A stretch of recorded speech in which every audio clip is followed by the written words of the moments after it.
느티나무. 고향이란 말을 생각하며 마을 어귀에 큼지막히 자리 잡은 느티나무 정자목이 떠오른다. 그 나무 밑에서 마주 앉아 장기를 두는 노인들의 모습과 어슬렁거리는 누렁이, 할아버지 주변을 맴돌며 제잘거리는 꼬질한 그러나 초롱한 시골 어린이들. 봄이 오면 그 많은 가지들마다 연두빛 고운 새순이 내놓아 새 계절이 왔음을 알리고, 여름이면 짙푸른 녹음으로 더위를 잠재우며, 가을마다 황갈색 낙엽이 쓸쓸함이 더해주는 고향 마을의 느티나무. 느티나무는 오래 사는 나무이다. 그리고 아주 커다랗게 자라는 나무여서 오랜 역사를 가진 마을이면 대부분 느티나무 정자목을 만날 수 있으며, 천년기념물도 노곳으로 지정되어 보호되고 있다. 느티나무가 우리나라의 천년기념물로 지정된 경우는 13건에 달해 은행나무 다음으로 많은 수를 차지한다.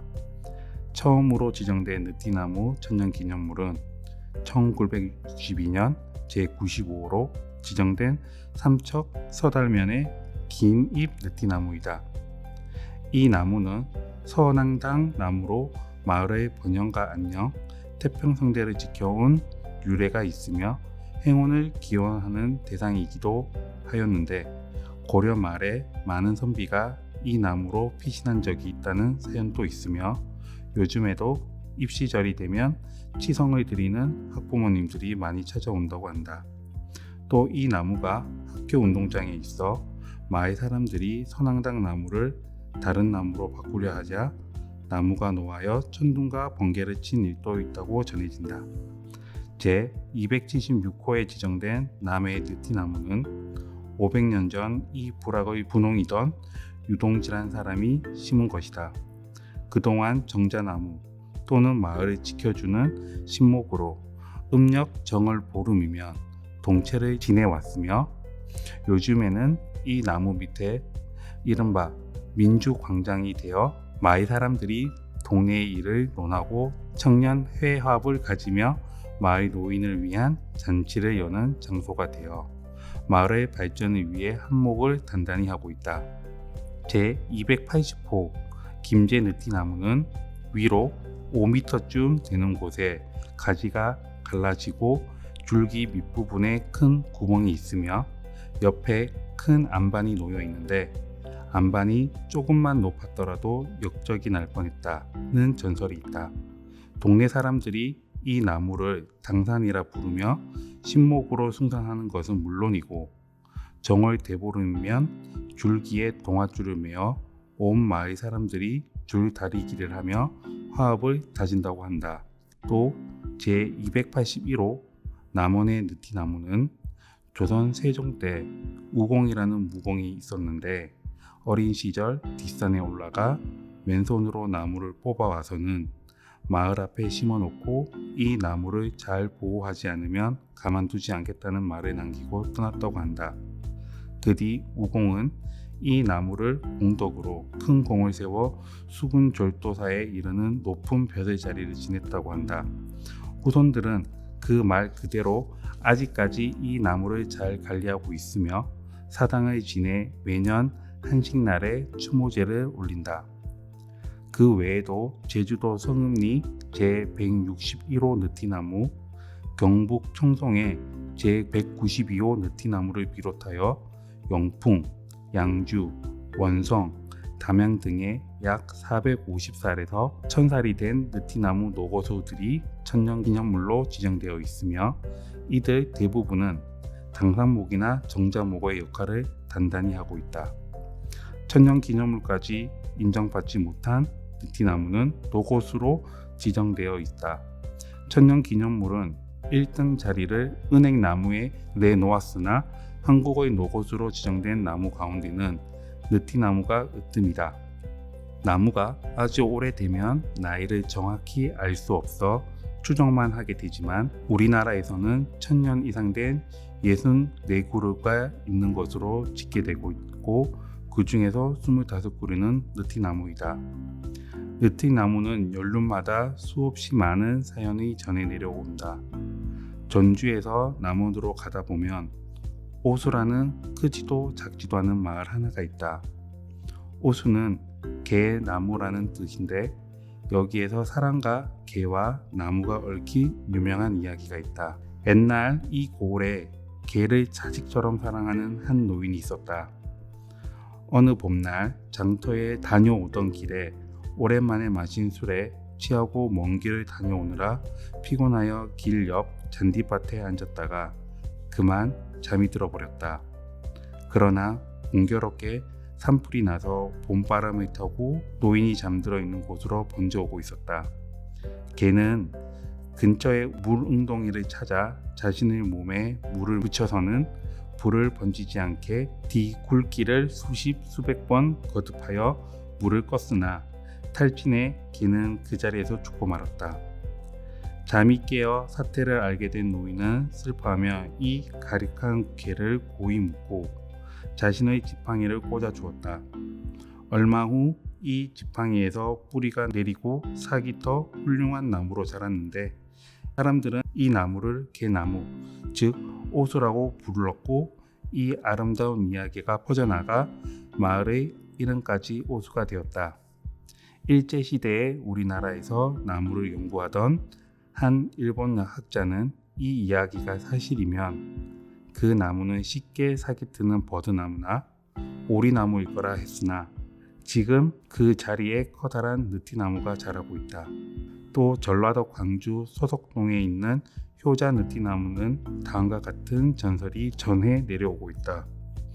아주 오래 옛날 만석이라는 효자가 살았다. 병든 어머니를 모시고 사는 만석이는 착하고 부지런할 뿐만 아니라 효성이 지극하여 마을 사람들의 칭송을 한 몸에 받았다. 그러던 어느 날 늙은 어머니는 원인 모를 병에 걸렸고 사방으로 약을 구해도 소용이 없자 만석은 마지막으로 산삼을 찾아 나서기로 하였다. 모욕 제기하고 무등산을 올라 석 달이 넘게 찾아 헤맸으나 산삼이 보이지 않았다. 100일이 되어도 찾지 못하자 낙심하여 산을 내려오는데 만석을 부르는 신비로운 소리가 들렸다. 놀라서 뒤돌아보니 분명 뒤에 서 있는 커다란 느티나무에서 들려오는 소리였다. 만석은 느티나무에게 예를 올리고 어머니를 살려줄 것을 간청했고 느티나무는 어머니를 살릴 약을 줄 테니 두 눈을 빼달라고 하였다. 오직 어머니를 살리고 싶은 효자 만석은 두 눈을 뽑아서 느티나무에게 바쳤다. 이 만석의 효성에 감동한 느티나무는 스스로 입을 떼어 만석에게 안겨주고 만석의 눈도 고쳐주었다. 이 느티나무가 준 입을 타려 맞은 어머니는 물론 병을 깨끗이 나았다. 이때부터 마을 사람들은 이 나무를 효자 느티나무로 부르고 신령한 나무로 여겨 지금까지 보호하고 있다.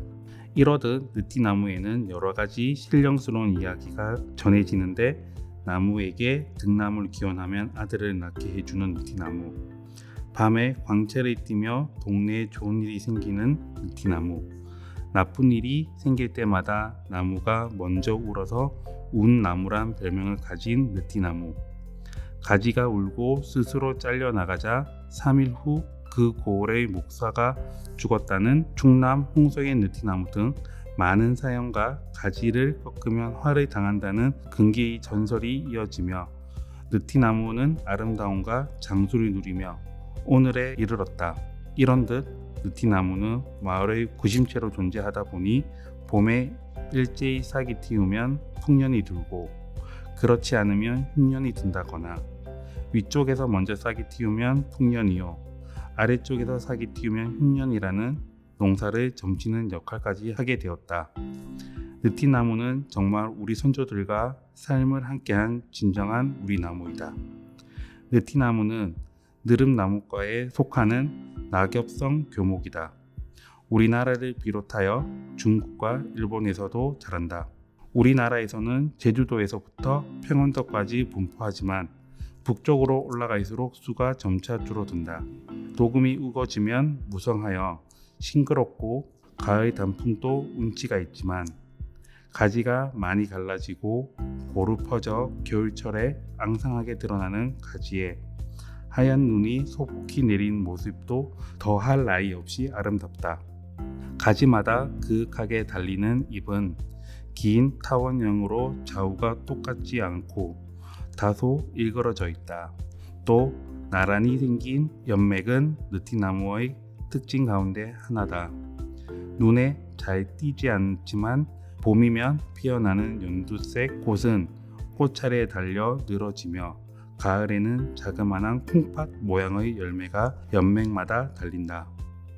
잎이 긴 것은 긴 잎 느티나무라 하고 느른 나무처럼 둥근 것은 둥근 느티나무라 하는데 주로 속리산에서 자란다. 느티나무의 한자 이름은 규목이다. 느티나무 목재는 우리나라 제일로 친다. 무늬와 색상이 아름답고 중후하다. 우리나라에서 살아있는 소나무의 기상은 널리 알려주지만 죽은 목재로는 느티나무와 사뭇 그 대접이 달랐다. 서민은 살아생전 소나무를 만든 집에서 소나무로 만든 가구를 놓고 소나무로 된 기구를 쓰다 죽었지만 소나무 간에 묻히지만 양반은 느티나무로 지은 집에서 느티나무 가구를 놓고 살다가 느티나무 간에 실려 저승으로 간다는 이야기가 있으니 목재로서의 느티나무 가치를 짐작하고도 남음이 있다. 이러한 근거로 신라 손마총이나 가야분이 나오는 반도 느티나무이며 유명한 고궁이나 사찰의 기둥 역시 느티나무로 만들었다. 그 밖에도 힘을 받는 구조재에서는 불상 등을 만드는 조각재나 음향이 좋아 악기재로까지 이용하는 등 느티나무 용도는 다양하다.